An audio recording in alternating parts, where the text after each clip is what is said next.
Que Dieu vous bénisse. Salut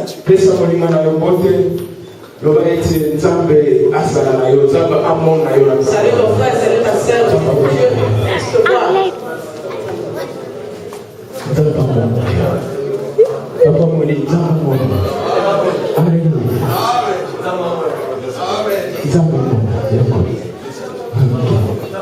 Alléluia. Alléluia. Dieu est bon. Parce qu'il nous a encore donné un jour de plus. L'officier du jour a dit ceci. Que Dieu est avec nous. C'est vrai, Dieu est avec nous. Pourquoi sois fier parce que Dieu est avec toi. Alléluia. Amen. Alléluia. Amen. C'est você. Oh, gloire. Não posso viver. Sem você. Não posso viver. Sem você. Não posso viver. Não posso viver. Não posso viver. Sem você.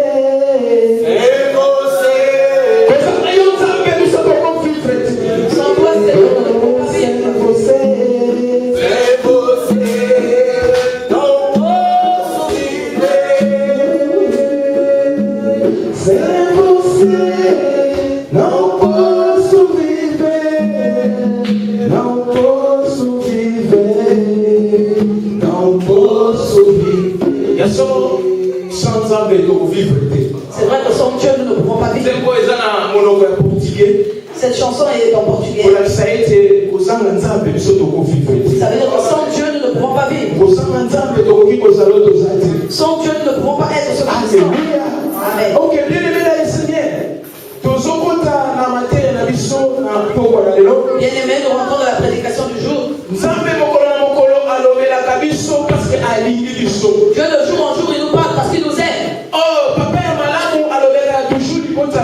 Un bon père parle toujours à ses enfants. Parle toujours à sa famille. Pour pouvoir les corriger. Pour pouvoir les protéger. Alléluia. Amen.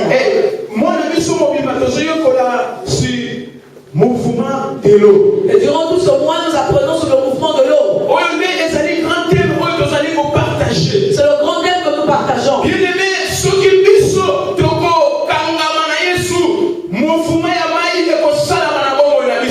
Bien aimé, si nous allons nous accrocher à Jésus-Christ, le mouvement de l'eau va se manifester dans notre vie. En l'eau, qu'est-ce que c'est?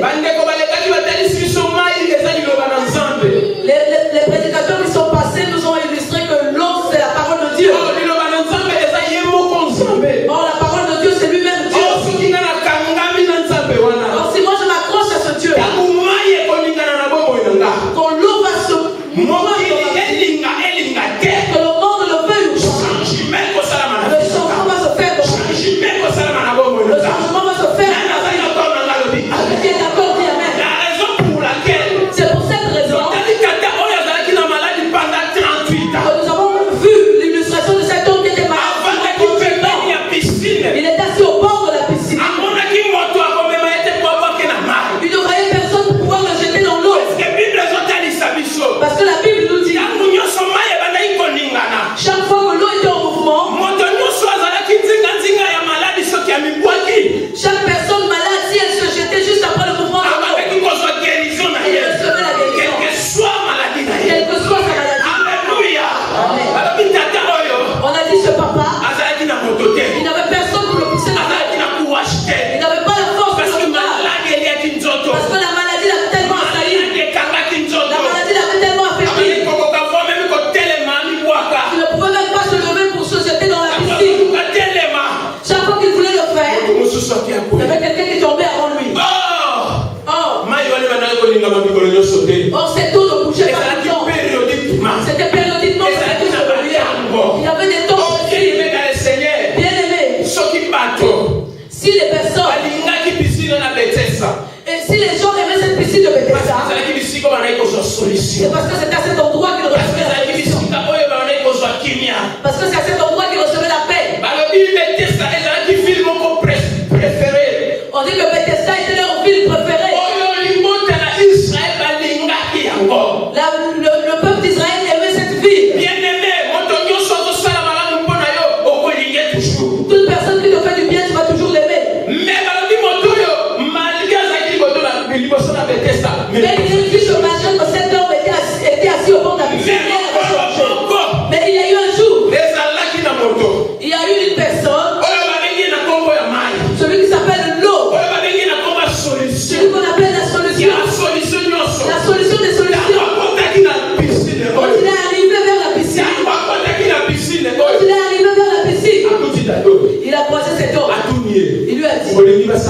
Qu'est-ce que tu veux qu'on fasse pour toi? Il savait que cet homme, il n'y avait personne pour le juger. Qu'est-ce que tu veux qu'on fasse pour toi? Cet homme a dit, je n'ai personne. Tu peux me jeter dans l'eau. Alléluia. Alléluia. Cet homme lui a répondu. Cet homme lui a dit, prends ton lit, lève-toi et marche. Alléluia. On a dit qu'il a été guéri. Oh Jésus-Christ. Oh Jésus-Christ. Piscine de Bethesda. Et plus que la piscine de Bethesda.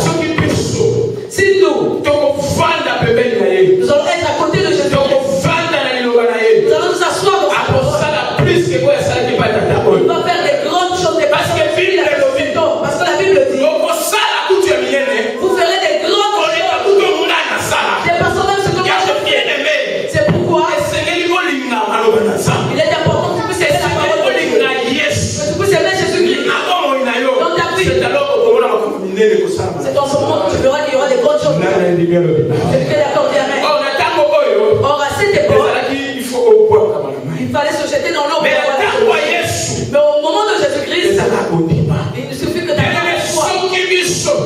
Bien aimé, si nous allons avoir la foi, chaque fois que l'eau sera en mouvement, nous allons recevoir la solution. Alléluia.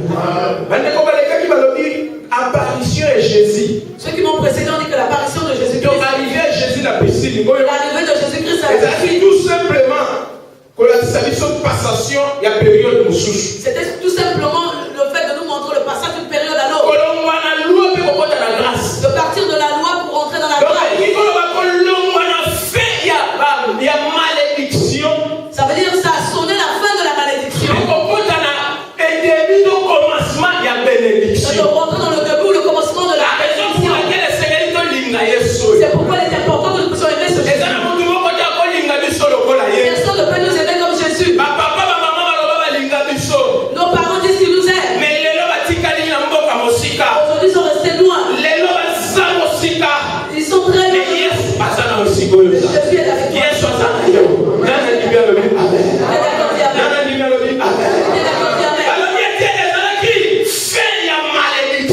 Ça a marqué la fin de la malédiction. Le commencement de la bénédiction.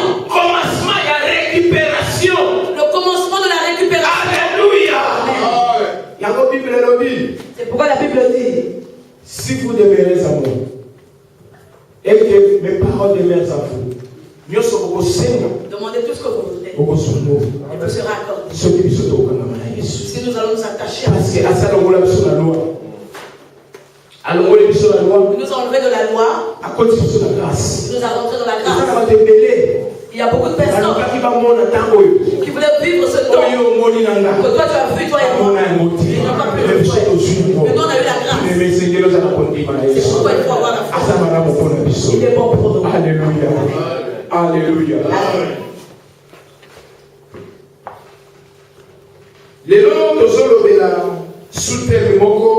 Aujourd'hui nous allons dire un sous-thème. Et pour révolutionner les sous-sous. Qui va révolutionner. Qui va révolutionner ce que tu es déjà. Nous ouvrons nos Bibles. Dans 1 Samuel. Chapitre 30. Verset 1 à 20. Verset 1 à 20. Celui qui est à la page peut faire la lecture.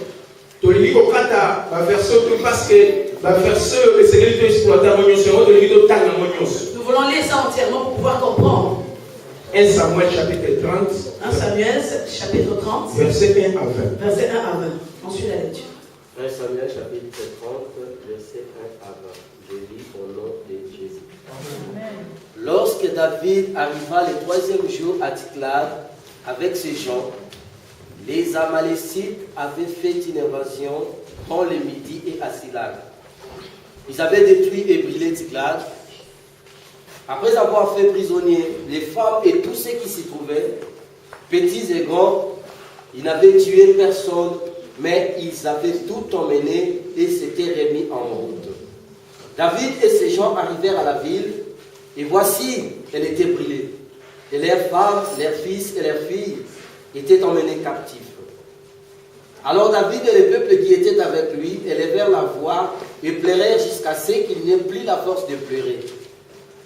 Les deux femmes de David avaient été emmenées, Akinoam de Jezreel et Abigail de Carmel, femme de Nabal. David fut dans une grande angoisse car le peuple parlait de les lapider, parce que tous avaient de l'amertume dans l'âme, chacun à cause de ses fils et de ses filles. Mais David reprit courage en s'appuyant sur l'Éternel, son Dieu. Il dit au sacrificateur Abiatar, fils d'Achimelech, apporte-moi donc l'éphod.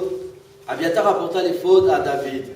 Et David consulta l'Éternel en disant, poursuivrai-je cette troupe? L'atteindrai-je? L'Éternel lui répondit, poursuis, car tu atteindras et tu délivreras.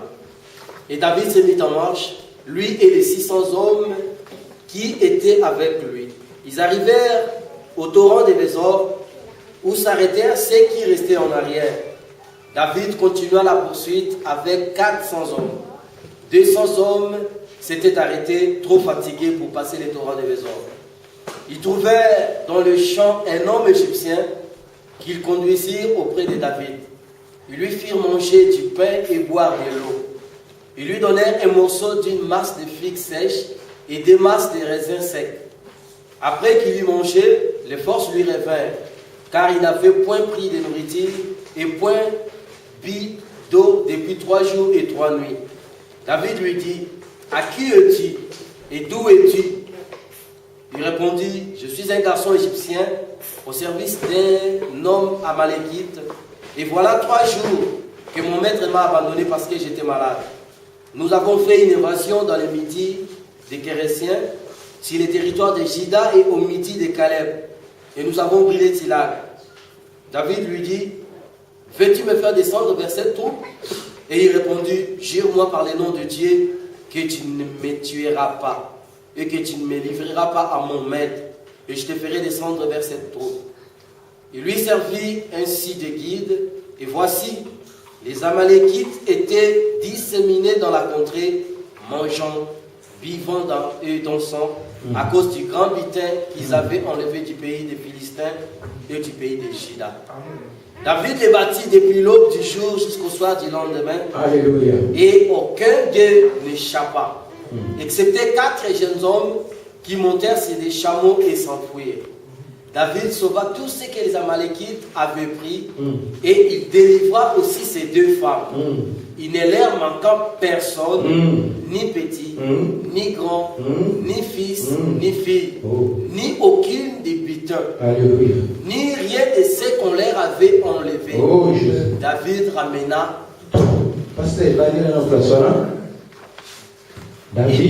David ramena. Alléluia.